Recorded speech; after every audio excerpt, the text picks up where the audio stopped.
Welcome back to Talk Too Late, to our special episode about our predictions for the upcoming, the just newly born generation of consoles. We're gonna look back at this video at the end of of this generation, many years from now, and we will see whether our predictions are correct. There is one particular topic I want to ask our guests about, and this is the big fight, the big confrontation between physical and digital sales. I'm one of the survivors and resistance of the physical purchase, and but obviously the market is moving towards the digital only stores, so much so that for the first time two consoles arrive simultaneously to the market, both having a no disc variation, one in the form of PlayStation 5 digital edition and one other in the form of the Xbox Series S, which is not as powerful console really, but still new gen. My question is not gonna be which one will sell the most between PS5 and Xbox. That's not interesting. I want to ask you, which one do you think is gonna sell the most between the digital version and the physical version of PS5? Same console, just different choice, slightly cheaper without disc, and between Xbox Series X and Series S. Interesting marketing decision from Microsoft to have fairly different consoles with two configurations, fairly different targets in terms of performance. I want your question, Mick. Which will sell between the two sets? And Prosil, same question. What do you guys think? Obviously I'm very biased. So I don't really appreciate what Xbox is doing with the different kind of consoles. I understand why Microsoft is doing that, but it's not something that probably targets me.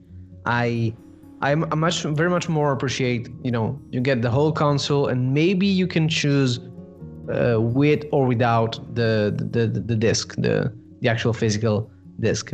So I'm gonna say that we'll see a lot of Xbox, like cheaper Xbox sold, a lot more, and I think there's going to be a big divide between the PS5, because essentially the physical version of the PS5 caters to boomers, well, not necessarily boomers, but 30 plus years old gamers, which are getting thinner and thinner by the day. There's a lot of kids out there, and their moms will rather not waste what is it, 50, 80 bucks?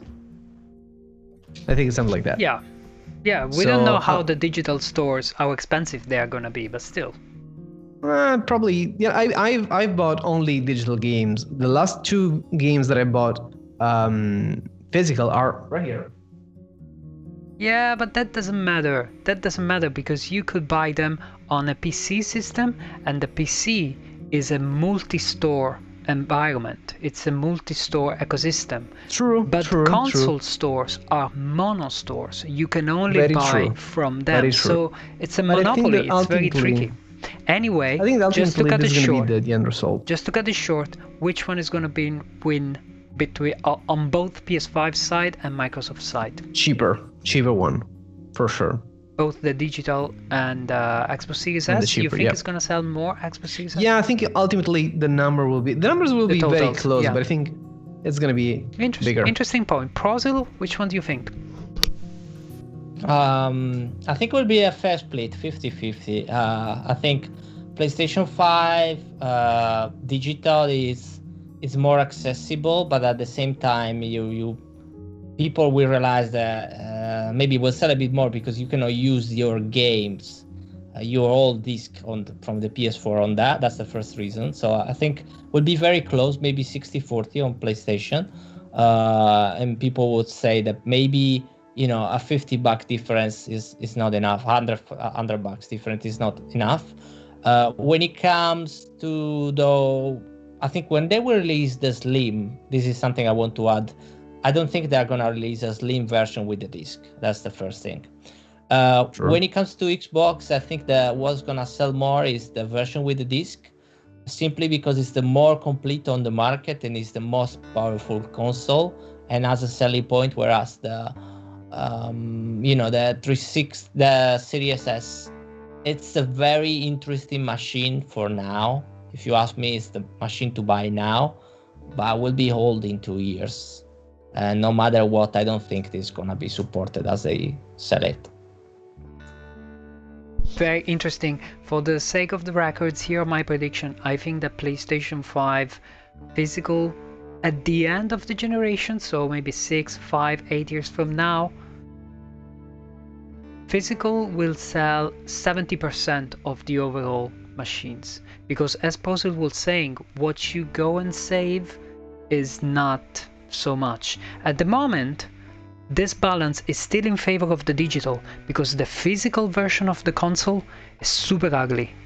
PlayStation 5 with the disc reader. So this is your take. Oh my god, it's so ugly, and you just cannot sell anything that ugly. But I'm sure that once PlayStation 5 Lite remake, redesign will come out with a disc at pretty much the same cost of a digital, because it's gonna be better engineered and cheaper in the production costs, I think that at that point people will just push for the disc version, which you can watch some Blu-rays on. I mean, it's always good to watch I will Blu-ray buy the disc videos. version.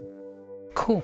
And in terms of Microsoft and Xbox, I think Microsoft had the genius ideas with Series S, but they went slightly too short. They fell a bit too short in terms of performance, and I think it's not.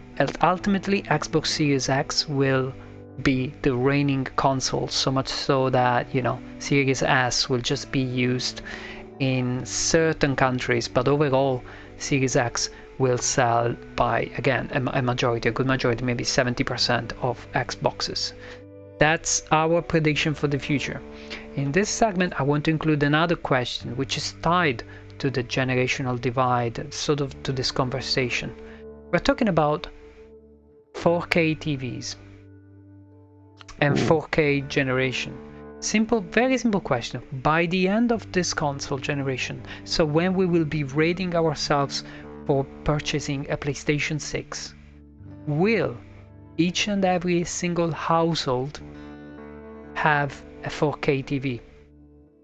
Or will we still have HD TVs, and when you go to the store you can still purchase HD TVs? That's interesting. I think slowly we'll be no longer able to buy only HD TV, or 4K will be cheaper. That will be, you'll say, oh, for $100 extra I'll buy an actual 4K TV. But it's going to be slowly to change our monitor in our houses. I mean, to me, it's going to be very slow, and I can assure you that a lot of gamers out there with like 3 HD monitors on their computer will make the upgrade as far away as possible, because really, who cares, right? Prosil. I have no idea on this. Probably, yeah, as Mick said, I think the TV will be more accessible. But that's it. I don't really have a take on TV market. I think the TV, they will try to sell also the 8K stuff. This stuff will be still a market brand to sell, a point to sell. So if you ask me, yes, they will try to sell and outsell models, but where this is going to happen and how it's going to take the market, I have no idea. Interesting. And as you remember, these days, guys, in 2020, if you're watching this in the next decade, in 2020, everybody's freaking out already about 8K as if it was a thing, but I don't think that's even ever going to happen. That's for the future to see when we look back at these videos and our prediction. We'll finish this segment here talking about the hardware. We're gonna move to our second segment talking about the software. What do you guys think about the future of certain franchises in this upcoming generation of console? What's gonna happen to Assassin's Creed, Metal Gear Solid, Square Enix and Final Fantasy VII Remake, other titles? We're gonna talk about it when we come back in the next video. Follow the channel and stay with us, guys. Thank you.